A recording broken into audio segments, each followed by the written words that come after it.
Life Audio. It helps you to stop resenting them because you get to live life with them.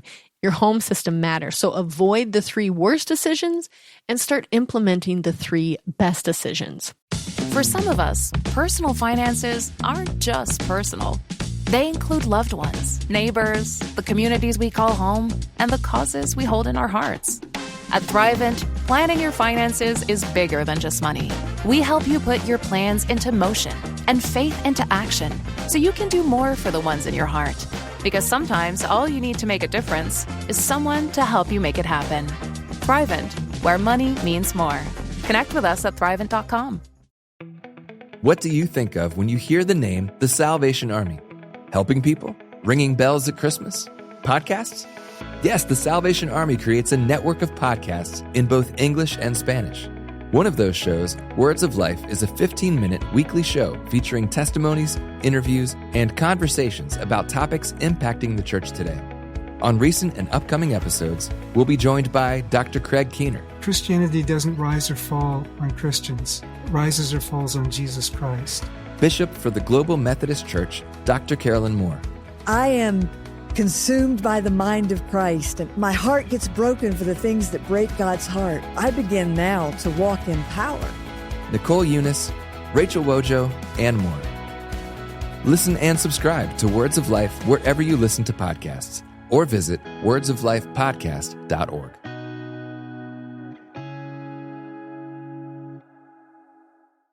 Hello and welcome to the Encourager Podcast, where we have encouraging conversations to help you joyfully harmonize your home and work life. I'm your host, Rebecca Scott. I'm a wife, mother, designer, coach, and author. I'm here to help encourage and empower you to confidently make decisions that work for you and your stage of life, whatever that might be. Hello, encouragers. Are you ready to stop managing all the overwhelm and finally create some systems that bring more joy to both home and work life? Join my 10-week encouraging cohort kicking off April 2nd. Together, we're going to tackle the 5 systems: me, food, family, work, and home, so you can ditch the chaos, gain some clarity, and move forward with confidence and joy. Spots are limited, so don't wait. Enroll now at theencouragerpodcast.com, and let's build some systems that serve you and not exhaust you. Hello, encouragers. On today's podcast, we're going to talk about the 3 best and the 3 worst home system decisions that you can make. You know that I talk frequently about 5 systems. I believe whether you're married or single or have kids or a gaggle of volunteers, we all operate within these 5 systems. Me system, food system, home system, family system, and work system. And today we're going to talk about your home system. I love this system. There's actually 9 categories to the system. If you take our Encourager Academy, it's only $97, you guys. Go to theencouragerpodcast.com. You can take the whole digital course right there for only $97 and take a deep dive into the home system because it will drastically change things for you. Or you can listen to today's podcast, and these I have narrowed down to my 3 best and my 3 worst home system decisions. Do you ever feel like no matter how much you clean or organize or redirect your family, it's never enough? Like your home is working against you instead of for you. And ask yourself this: what is one part of your home that when it's clean or organized, it makes you feel like you have your life together? You know what I'm talking about. And sometimes it's just a tiny area, or maybe it's a big area. But what is it that causes you to exhale when you know that one thing is done? Your home should serve you, not stress you. With simple systems, you can create an environment that supports both peace and productivity without the overwhelm. I do believe you have both in your home system. You're going to have peace and you're going to have productivity. We got to get something done in this place, right? But I think you can do both without the overwhelm. We all want a home that feels organized, peaceful, and functional, but sometimes it feels like a never-ending cycle of mess, frustration, and chaos. The key isn't doing more in our home system. It's about doing what matters most and having a plan that works for that. A home system isn't about being perfect. It's about having intentional rhythms that keep your space manageable and enjoyable. Yes, you will have to return to your home system and make some tweaks here and there, but it's going to become more manageable and then will become more enjoyable and won't feel so chaotic and overwhelming when you arrive in your safe place, your home. So here are the 3 best home system decisions. Number 1, pick 1 or 2 cleaning priorities. Not 7. Okay, guys? I know we are sometimes those listening are overachievers, or they're like, well, if I can do this, then maybe I should do this. Especially if you're a systems person like myself, it's like, let's just habit stack it. Let's just pile it on. But here's the key to really creating less overwhelm in your home. I'm telling you, decision number 1, pick 1 or 2 cleaning priorities. So here's how I came to this conclusion. I would come home from shows and I kind of felt like the house was looking like a frat house, which would be an exaggeration and not fair to my husband. But we are talking solo cups around, blankets, dirty socks. You know the scene when you come home. And I would get so overwhelmed because I would call him on the way home and I'm like, hey, can you just pick up a little bit? And he's like, oh, yeah, we can do that. And then I'd get home and it didn't feel like he had touched anything, which wasn't fair because the kids can attest to, yeah, they did pick up some things, but it wasn't the things that I wanted touched. And so I started thinking like, okay, I'm just going to give him 1 or 2 because of course I 1%ed it, a philosophy that I really, really, really believe in. And I said, okay, I'm just going to pick 1 or 2 areas so that when I call and I'm coming home from a show, I can say, hey, just have the kitchen sink cleaned. That means the dishes are loaded. The kitchen sink is clean. Like if I wanted to do dishes, I could, but that kitchen sink area is clean and the entryway, the shoes are lined up. Those are my 2 things. And the reason why I don't let you pick 7 things is because it's overwhelming for the other person who's going to do it. And it's overwhelming for yourself. Pick 1 or 2 areas that consistently stay clean or organized that you can always bank on. Okay, these 2 areas will be what I want it to be. The rest of the house may not, but these 2 areas will be picked up. So what does that look like for yourself? Ask yourself, what are 1 or 2 areas that are really triggering for me? So for me, it was obviously the kitchen sink, but for you, it might mean that you want your living room vacuumed. It might mean that you want the kitchen swept. It might mean that you don't want to see a single piece of laundry around. I don't think that I would do that. That seems a little overwhelming. Maybe just pick 1 room where there'll be no visible laundry. What would those areas be? I only want you to pick 1 or 2 max, and then consistently communicate to your family, oh, thank you. And to yourself, I kept this area clean. This one speaks to me. Eventually, we'll be able to manage more, but there are times when we can't do all of them. So 1 or 2 is key. The second best decision you can make for your home system is to have a dedicated spot for donation items. I know that you've heard me say this before on the podcast and also our social media on Instagram, but it's so true, you guys. If you have just one area and one little spot where the declutter items go, where the donate items go, you're less likely to have that big decluttering day in the future that actually never happens. So the kids don't know where it goes, but they know it doesn't belong in their room, but they know when they ask mom, she didn't have a spot to put it in. So then they just put it there again. And then you've got these piles and all the different rooms of just, it doesn't have a home. So find a dedicated spot in your home for donate items. Put it in an area that is easy to access for anyone in the family. When they want to get rid of something, they can easily access, but it's out of your way so that it doesn't serve as sort of an eyesore, but it still is in a frequented enough spot that you are going to see it and go, oh yeah, I need to put something in there. Okay. So find this designated donate bin, or maybe it's a bag. You put it in a closet that you frequent. I don't recommend putting it in a closet that's like, you're never going to look in that closet, because again, you're going to communicate to your family where this designated spot is so that they can frequent it frequently. And you won't have this one big decluttering day where everybody's arguing, but just in fact, a tiny amount of steps throughout the weeks and throughout the months that you put these things. The result is that you'll have no more floating clutter, or maybe I'll use this someday. You know, yourself, your spouse, your kids say that and you're like, no, put it in the donate bin. So ask yourself, where can you put a donate bin so decluttering happens naturally? The third best decision for your home system is to have a laundry system that works for your family.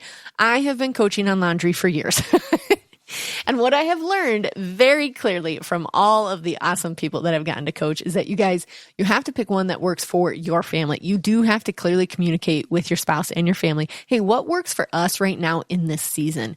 Because it is subject to change based on the ages of your kids and maybe the stages or maybe the overwhelm in some of the other systems we talk about. So this is our consistent one right now, but they're always subject to change. But you need to have a laundry system. And here's why.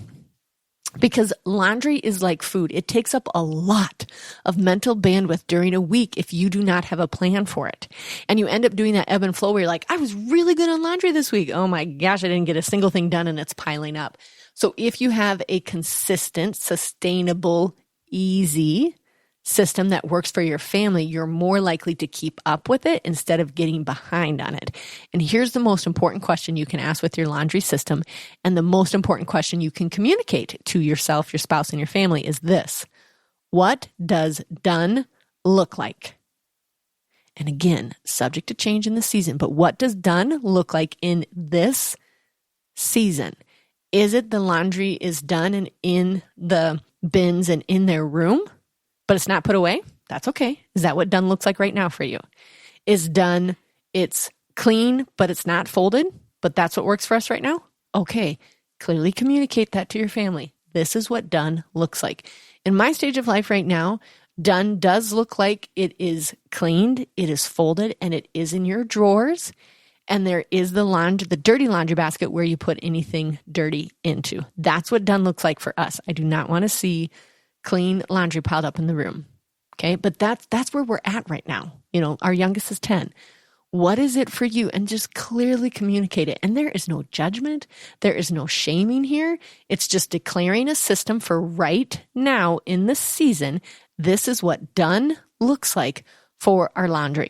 It is a very frequent term in your household. Think about it. It's like food as well. So do have some sort of system around it. For some of us, personal finances aren't just personal. They include loved ones, neighbors, the communities we call home, and the causes we hold in our hearts. At Thrivent, planning your finances is bigger than just money. We help you put your plans into motion and faith into action so you can do more for the ones in your heart. Because sometimes all you need to make a difference is someone to help you make it happen. Thrivent, where money means more. Connect with us at Thrivent.com. What do you think of when you hear the name The Salvation Army? Helping people? Ringing bells at Christmas? Podcasts? Yes, the Salvation Army creates a network of podcasts in both English and Spanish. One of those shows, Words of Life, is a 15-minute weekly show featuring testimonies, interviews, and conversations about topics impacting the church today. On recent and upcoming episodes, we'll be joined by Dr. Craig Keener. Christianity doesn't rise or fall on Christians. It rises or falls on Jesus Christ. Bishop for the Global Methodist Church, Dr. Carolyn Moore. I am consumed by the mind of Christ, and my heart gets broken for the things that break God's heart. I begin now to walk in power. Nicole Eunice, Rachel Wojo, and more. Listen and subscribe to Words of Life wherever you listen to podcasts, or visit wordsoflifepodcast.org.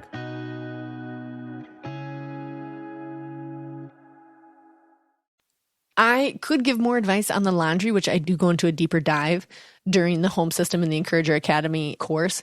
However, I've coached on all kinds of ones. Some people like to do one load a day. I do not. Nope. Barf. I just want to do my laundry on Sunday night. We start it. Monday, we do our laundry. We fold and put away that night. And then Tuesday, I do all of the sheets and the towels and the linens and stuff. That's our system. That's what works for right now. But I do know some successful people that do one load a day. So whatever that looks like for you, you do need to declare it, have a plan, asking yourself, what does done look like, and communicating it well to your family. And then you got one. You got a system. We're going to move on. Okay, now let's talk about the 3 worst home system decisions that you can make. Number 1 is treating your bedroom like a storage unit instead of a sanctuary. If I just made you slightly uncomfortable, it's okay. It's okay, guys. I mean, it is kind of easy to make it a storage unit instead of a sanctuary. But you know those times when your bedroom has felt really peaceful and a place where you can restore and a place where you can rest and a place where you can dream. was magical.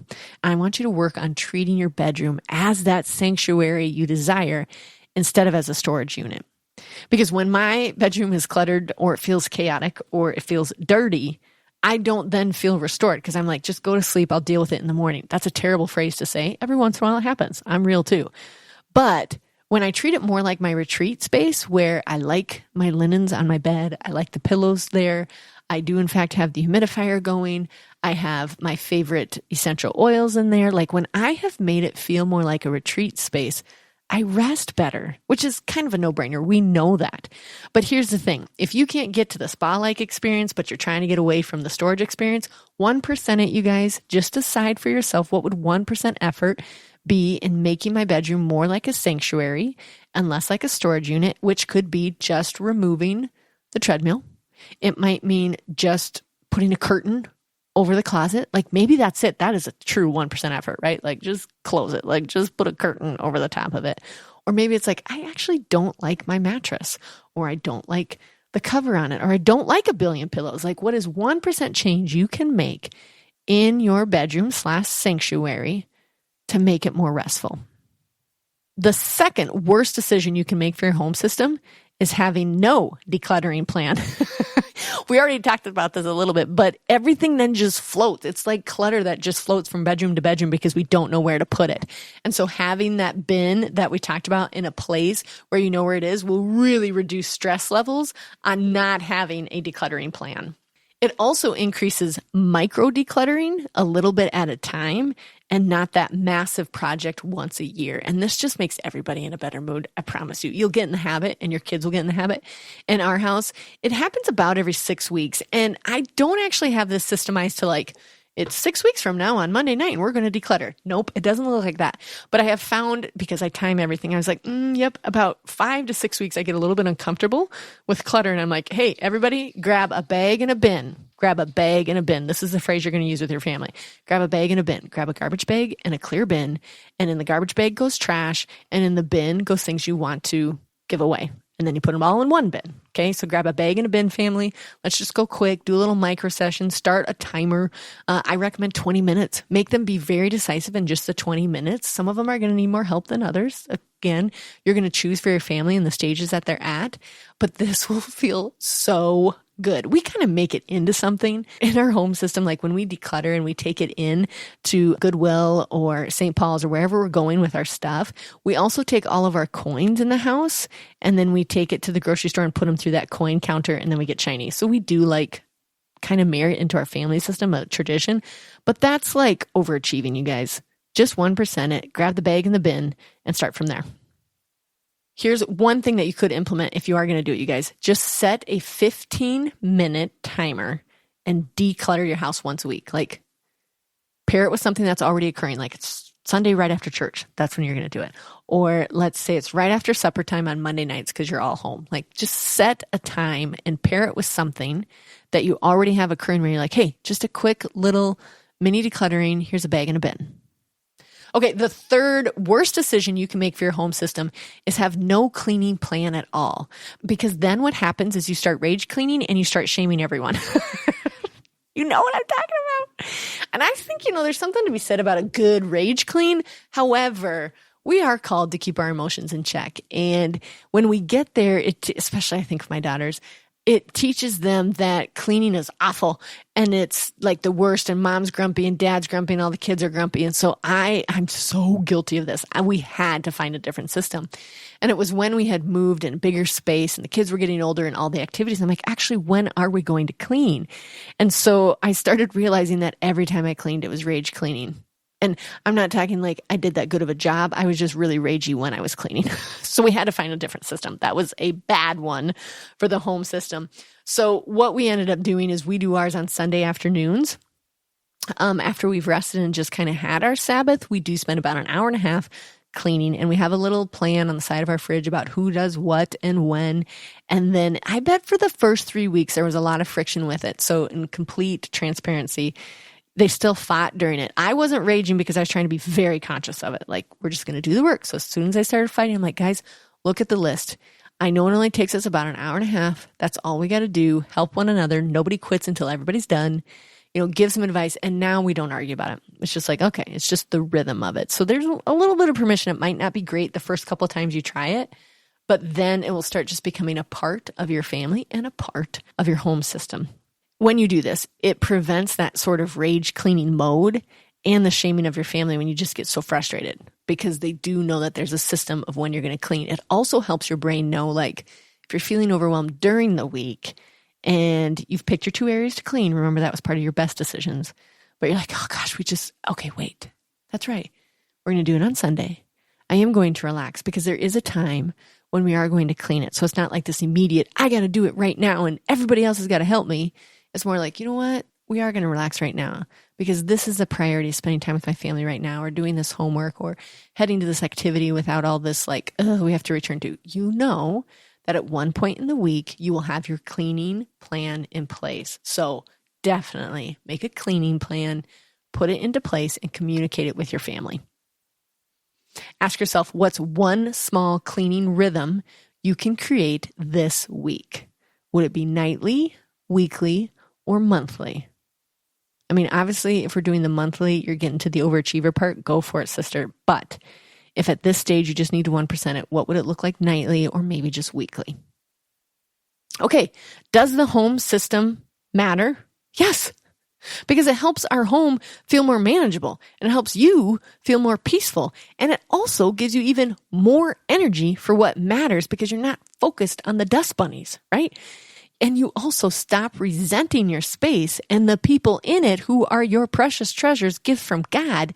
It helps you to stop resenting them because you get to live life with them in a peaceful home that restores you and creates joy in you and allows you to create with your loved ones and to have those fun memories.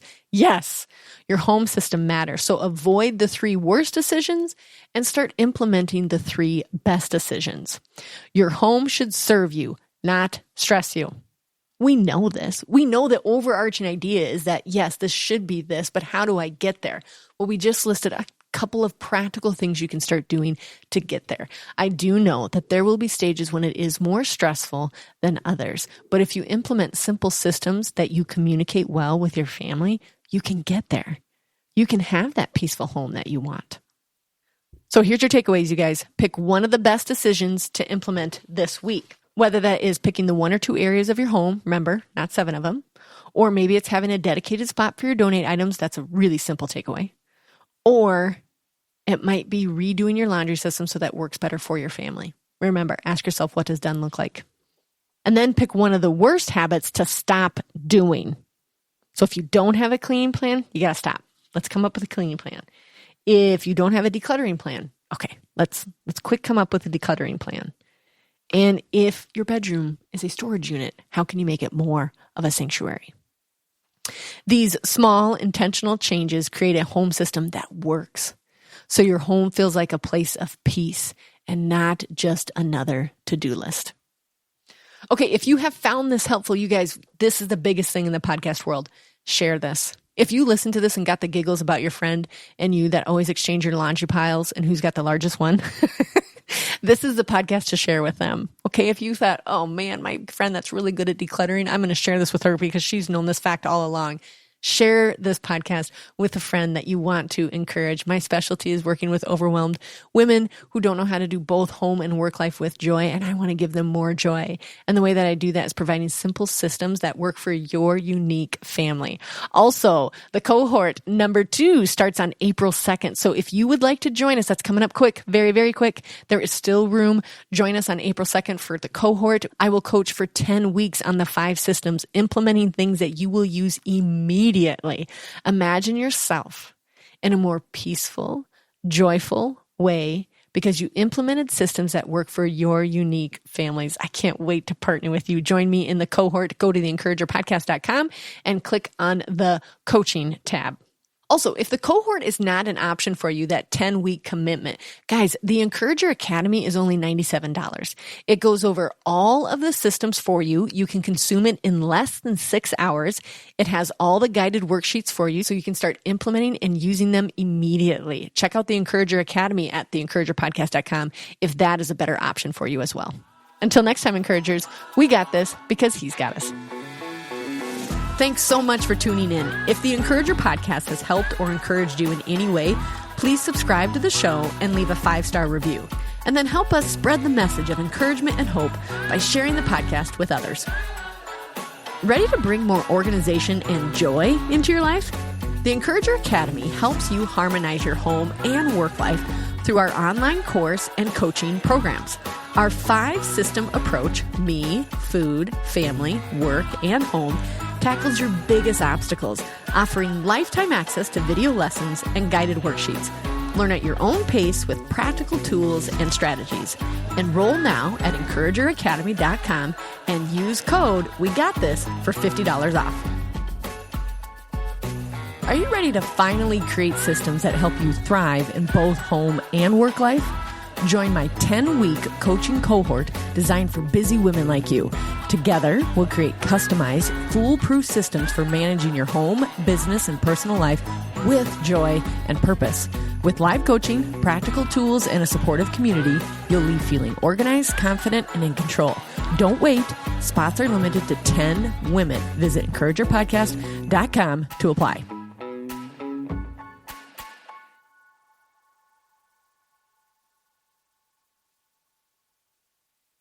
For some of us, personal finances aren't just personal. They include loved ones, neighbors, the communities we call home, and the causes we hold in our hearts. At Thrivent, planning your finances is bigger than just money. We help you put your plans into motion and faith into action so you can do more for the ones in your heart. Because sometimes all you need to make a difference is someone to help you make it happen. Thrivent, where money means more. Connect with us at Thrivent.com.